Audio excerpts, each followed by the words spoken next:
안녕하십니까. 저는 오늘 대전 중구 목동 재개발 현장에 나왔습니다. 네, 보시는 바처럼 그 재개발 구역이 다 철망으로 이렇게 다 쳐져 있는데 지금 현재 대전 성지교회 건물 주변만 이전 철거가 되지 않았습니다. 어떻게 해서 이런 일이 발생한 것일까요? 그것은 바로 대전 성지교회 측과 조합 측 간에 어떤 합의가 없었다는 것입니다. 종교시설 이전에 대한 합의가 없다 보니까 이 교회 측에서도 어떻게 나갈 곳이 없고 그러다 보니까 이렇게 된 겁니다. 근데 관리처분 계획은 수립돼서 인가됐고 관리처분 수립이 인가되다 보니까 거기에 따른 이전 철거 착공 일반인 분양이 시작된 것입니다. 대전 성지교회의 경우 건물 명도속에 따른 가집행할 수 있다는 주문으로 언제든지 강제 집행도 가능한 상태입니다. 당연히 대전 성지교회 관계자들과 또 지역 주민들인 성도들은 불안에 떨고 있습니다.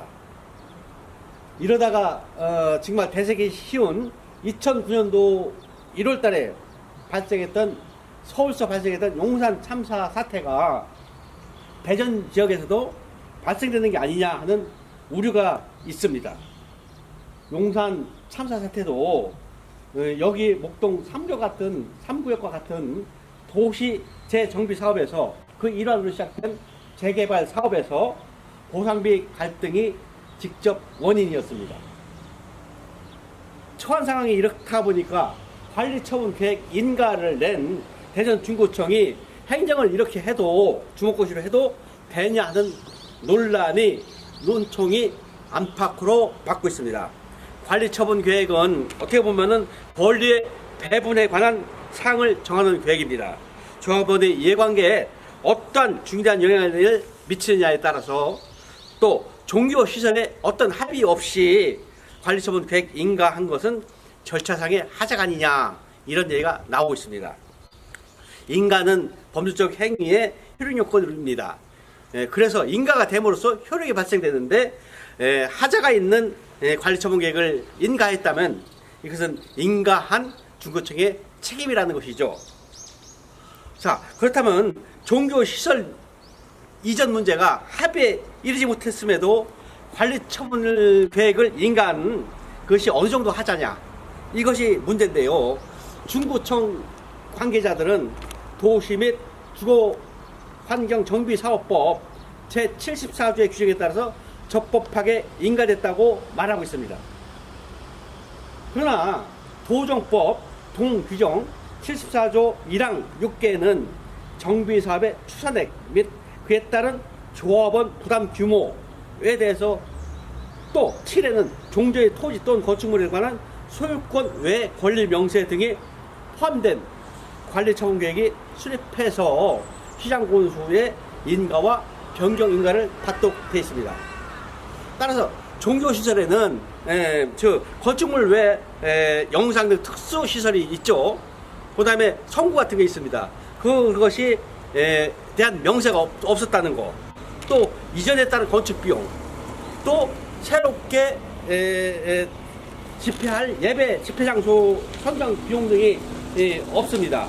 그래서 따라서 법안 규모가 확정되지 않아서 정비사업의 추산액이 확정되지 않았다는 점, 이런 것들이 관리처분 계획 수립의 하자라고 하겠습니다.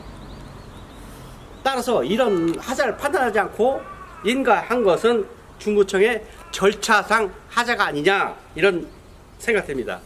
중구청에서 주장하는 것처럼 적법한 인가였는지 아니면 종교시설과 합의 없이 수립된 관리처분 계획을 인가한 것이 조합원의 이해관계에 중대한 영향을 미칠 만한 것인지는 법이 판단할 문제입니다. 조합원에게 특별한 이해관계에 특별한 영향을 미칠 만한 특별한 관계에 하자가 있다면은 그런 관리처분 계획은 반려가 가능하겠죠. 또 보완을 명하는 그런 하자를 취해서 관리처분 계획을 인가하는 것이 옳다는 것이 지금까지의 판례의 일반적인 입장입니다. 중구청은 하자가 발생한 관리처분 계획을 반려하고 보완을 명의합니다. 조합은 대전 성주교회와 합의를 해서 종교시설 관계에 합의를 해가지고 다시 저번 총열도에서 관리처분 계획을 승인을 득하고 중구청에 인가를 하는 것이 올바르다는 그런 여론입니다. 대전 성주교회와 목동 삼교 간에 종교시설 이전 문제가 해결되지 않아서 발생할 수 있는 어떤 문제가 생기면 안 됩니다. 중구청의 원만한 합의가 필요한 시점이 아니냐 이런 생각에서 저희들이 현장에 나와서 취재했습니다. 감사합니다. 목동 3구역 재개발 사업이 또 즉 그 애당초부터 잘못됐다는 얘기를 하겠습니다. 애당초부터 이 사업 정비구역을 만들게 되면은 그 구역 내에 어떤 문화적 가치가 있는가를 검토하고 봤어야 됩니다. 자, 앞에 보이는 그 선교사 건물은 1957년도에 선교사들이 생활했던 곳입니다. 이 지역 건물이 현대 근대화 유물로 지금 등록이 되어 있는데요. 이것을 애당초부터 처음부터 구역 성립할 적에 이걸 어떻게 처리할 것인가가 이미 반영이 됐어야 합니다. 지금 현재 와서 이것을 어떻게 할 것인가 안 돼 있다는 것은 관리처분 계획 자체가 잘못됐음을 반영하는 것이라고 하겠습니다.